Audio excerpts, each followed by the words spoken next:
I am live. Thought I would do a little lunchtime vlog. And today I thought I'd talk about 5 common mistakes that I guess aspiring athletes make with their nutrition. And so we're talking about anyone who's really, had some initial success with training regularly and reducing the caloric intake, and generally their transformation can be quite dramatic, right? They might have gone from overweight to, looking reasonably fit and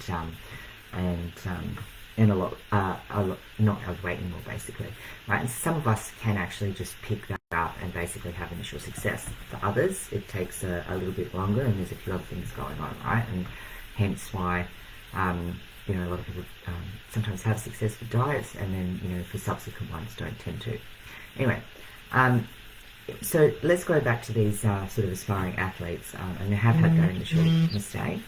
And then, so one of the 5 things that they'll try, right? They'll get some initial success, and then they'll try one or more of the following. And the first one is they'll basically try and attempt to stay on the same caloric intake that they used to lose the body weight or body fat in the first place.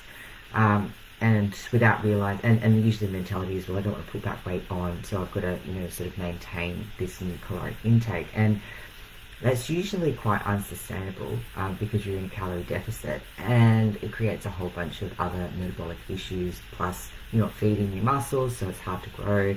And, you could create, basically, you'll feel pretty lethargic. You'll feel like you're kind of, everything's a bit harder and all those sorts of things. The second one is they might have a new peer group, and they'll ask someone who's either competing or has a body composition they like, and ask them for a copy of their meal plan. And a lot of these guys who use a coach and maybe haven't thought too much about their nutrition will usually share that. But obviously that nutrition plan is being built for a person at a particular stage of their life, probably for a short-term goal, and is probably, one, inappropriate for your body composition, your current goals, and where you're at the moment, right? So, and also the thing is when you sometimes get a plan and you don't work on focusing on the basics, including your nutrition habits and your relationship, then you don't really understand the context behind the plan. You're not learning anything new.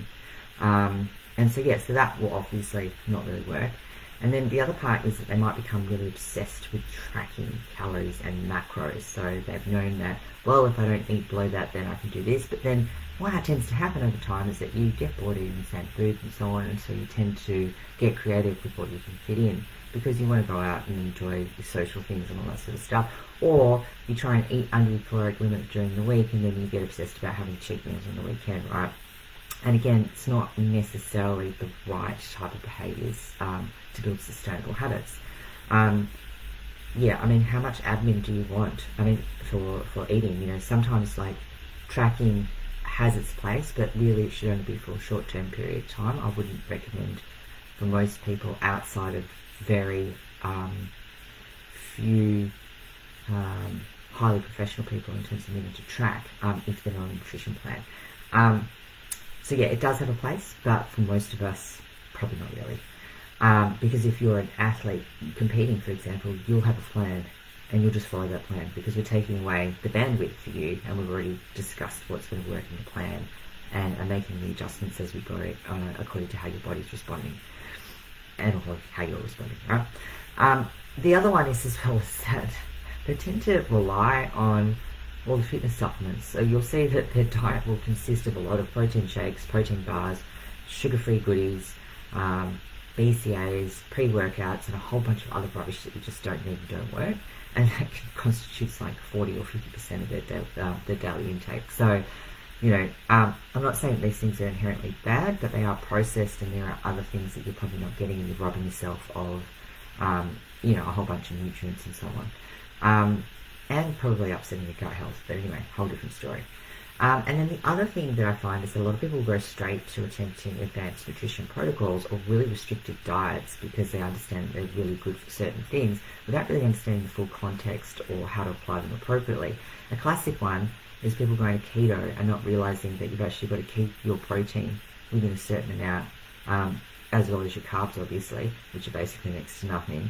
But a lot of people usually go on higher protein than they should for keto diet, which then makes it a high-fat diet with protein load. It's not really, well, high-fat diet, it's not keto.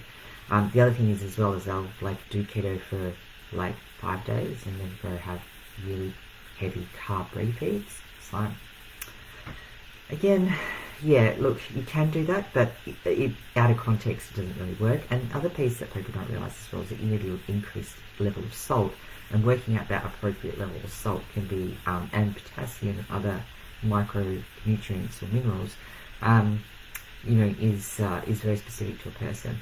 So, yeah, so those are the sorts of 5 things that I see commonly with people who are, struggling or plateauing at that step when they've had some initial success.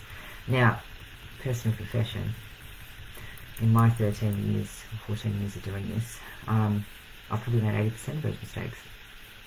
And so here's what you can learn to avoid, or to avoid those mistakes yourself if that's where you're at. So the first one is to really focus on mastering your relationship with food, really getting your meal prepping, planning, and routines really down packed, and eating behaviours.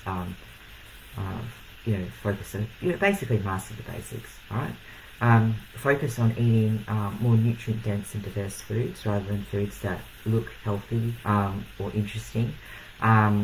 Develop a study plan, or I guess spend tens of thousands of dollars and many years upskilling nutrition knowledge outside of TikTok videos, bro science, and YouTube videos. The other thing is to use tracking appropriately on a broad spectrum of biosocial measures, and you can control spirits. So once you realise what you're doing on, how's your training responding? Are you growing in strength, or how's your general energy feeling? How's the thoughts in your head? Are you ruminating over a lot of things, or are you feeling generally happy most days, and all that sort of stuff? So you measure those sorts of things, and then the next part is you can actually build your owner's manual in a sense, so you can kind of then start to narrow down process. And we're not talking about a diet of elimination so much, but we're talking about other things. It's like, okay, well, for this next 2 weeks I'm going to tweak a couple of things, and these are the 1 to 3 things that I'm going to tweak over my nutrition, sleep hygiene, or whatever they are. And then again how your body's responding over those 2 weeks, and then you make a judgment call around, okay, well, we brought that in, it's had this effect, that's interesting, do I want to narrow that down further? So basically what you're doing is you're using quantitative and qualitative data to understand what works for you.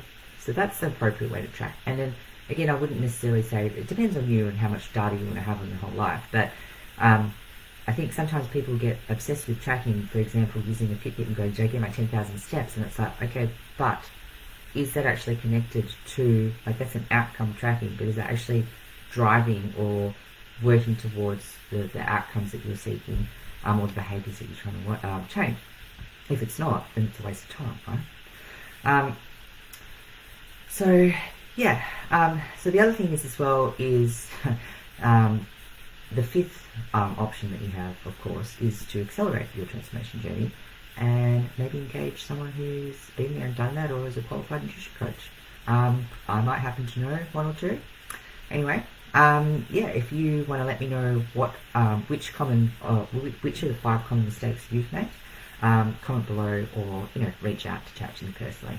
Alright, have a great weekend, and hope you found that useful. Cheers.